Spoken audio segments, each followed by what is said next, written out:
Good morning. Today is Friday, July 19th, 2024. I'm here at Marshall Landing Marina, and this is an after video of the 28-foot long Scout that's at slip 90, also known as Keen.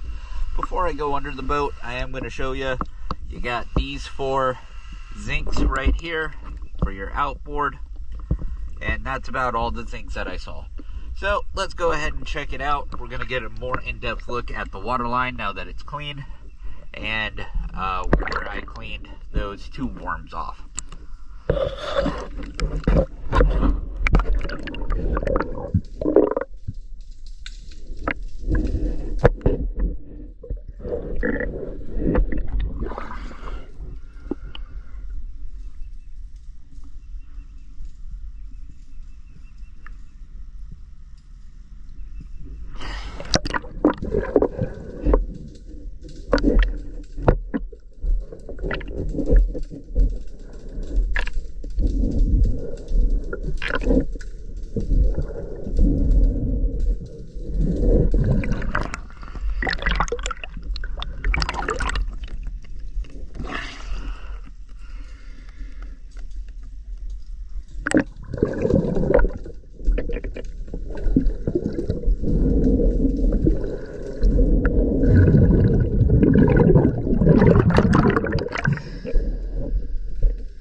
You got a few small spots in your paint that looks like it's been rubbing.